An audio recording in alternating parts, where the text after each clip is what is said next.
ओम श्री परमात्मने नमः। गीता का पहला अध्याय। धृतराष्ट्र बोले, हे संजय, धर्मभूमि कुरुक्षेत्र में इकट्ठे हुए युद्ध की इच्छा वाले मेरे और पांडु के पुत्रों ने क्या किया।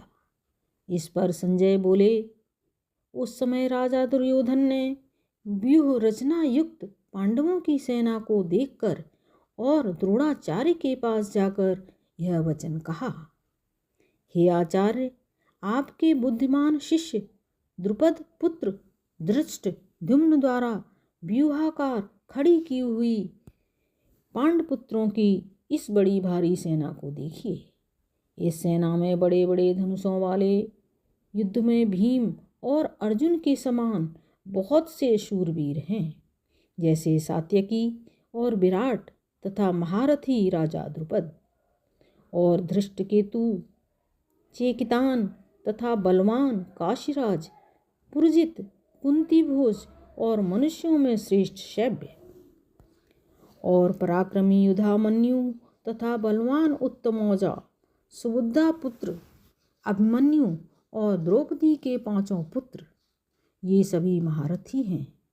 हे ब्राह्मण श्रेष्ठ, हमारे पक्ष में भी जो प्रधान हैं उनको आप समझ लीजिए।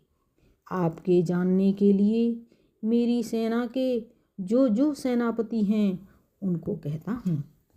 एक तो स्वयं आप और पितामह भीष्म तथा कर्ण और संग्राम विजयी कृपाचार्य तथा वैसे ही अश्वत्थामा, विकर्ण और सोमदत्त का पुत्र भूरिश्रवा तथा और भी बहुत से शूरवीर, अनेक प्रकार के शस्त्र अस्त्रों से युक्त, मेरे लिए जीवन की आशा को त्यागने वाले सब के सब युद्ध में चतुर हैं। भीष्म पितामह द्वारा रक्षित हमारी वह सेना सब प्रकार से अजेय है और भीम द्वारा रक्षित इन लोगों की यह सेना जीतने में सुगम है। इसलिए सब मोर्चों पर अपनी अपनी जगह स्थित रहते हुए आप लोग सब के सब ही निसंदेह भीष्म पितामह की ही सब ओर से रक्षा करें। इस प्रकार द्रोणाचार्य से कहते हुए दुर्योधन के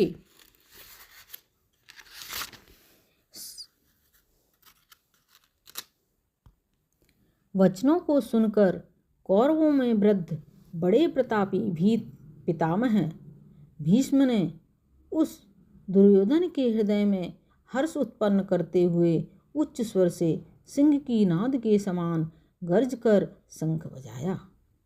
उसके उपरांत शंख और नगारे तथा ढोल, मृदंग और नृसिंग आदि बाजे एक साथ ही बजे।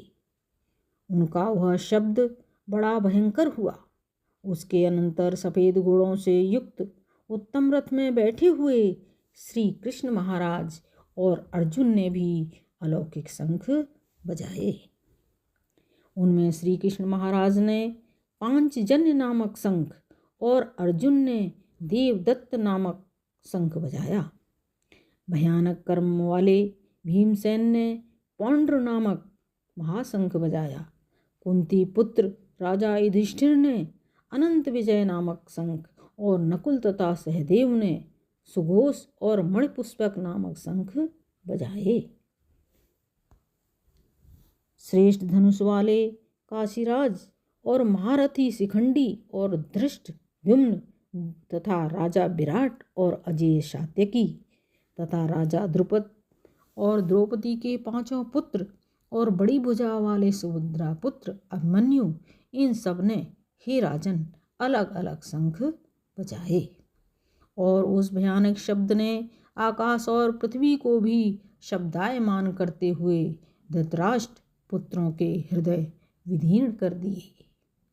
हे राजन, उसके उपरांत कपिध्वज अर्जुन ने खड़े हुए धृतराष्ट्र पुत्रों को देखकर उस शस्त्र चलने की तैयारी के समय धनुष उठाकर ऋषि के श्री कृष्ण महाराज से यह वचन कहा, हे अच्युत, मेरे रथ को दोनों सेनाओं के बीच में खड़ा करिए, जब तक मैं इन स्थित हुए युद्ध की कामना वालों को अच्छी प्रकार देख लूं कि इस युद्ध रूप व्यापार में मुझे किन किन के साथ युद्ध करना योग्य है।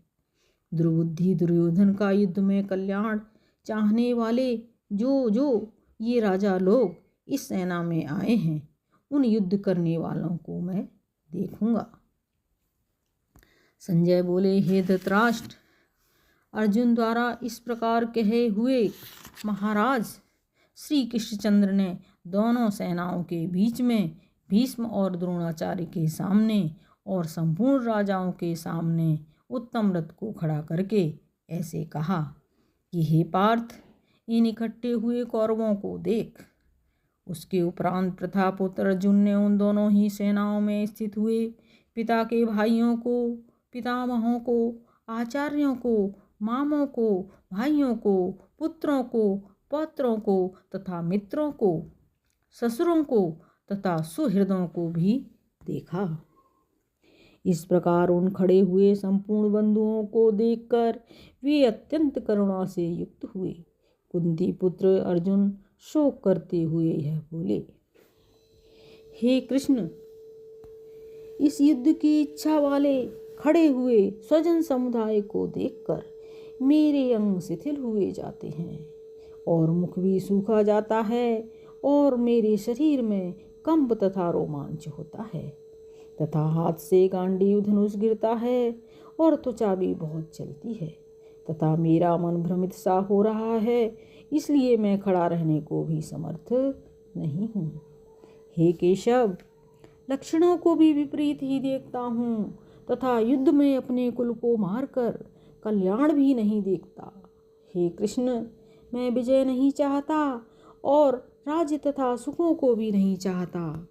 हे गोविंद, हमें राज्य से क्या प्रयोजन है अथवा भोगों से और जीवन से भी क्या प्रयोजन है, क्योंकि हमें जिनके लिए राज्य, भोग और सुखाधिक इच्छित हैं, वे ही यह सब धन और जीवन की आशा को त्याग कर युद्ध में खड़े हैं, जो कि गुरजन, ताऊ, चाचे, लड़के और वैसे ही दादा, मामा, ससुर, पोते, साले तथा और भी संबंधी लोग हैं।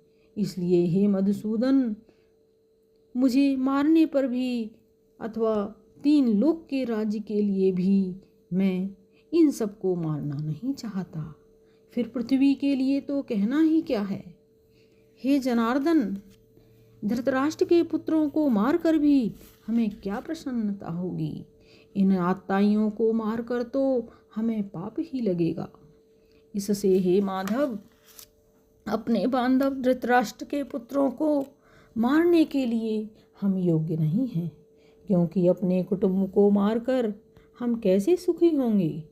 यद्यपि लोभ से भ्रष्ट चित्त हुए ये लोग कुल के नाशकृत दोष को और मित्रों के साथ विरोध करने में पाप को नहीं देखते हैं, परंतु हे जनार्दन, कुल के नाश करने से होते हुए दोष को जानने वाले हम लोगों को इस पाप से हटने के लिए क्यों नहीं विचार करना चाहिए। क्योंकि कुल के नाश होने से सनातन कुल धर्म नष्ट हो जाते हैं।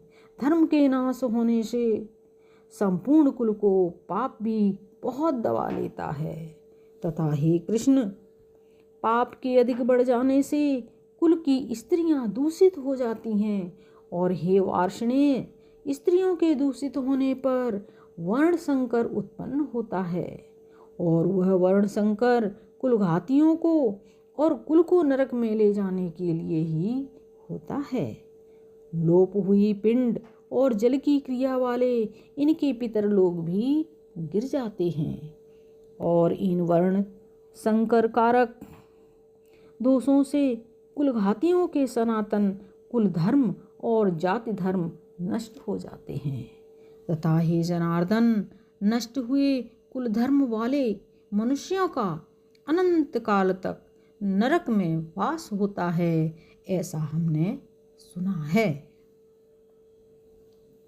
अहो, शोक है कि हम लोग बुद्धिमान होकर भी महान पाप करने को तैयार हुए हैं, जो कि राज्य और सुख के लोभ से अपने कुल को मारने के लिए उद्यत हुए हैं।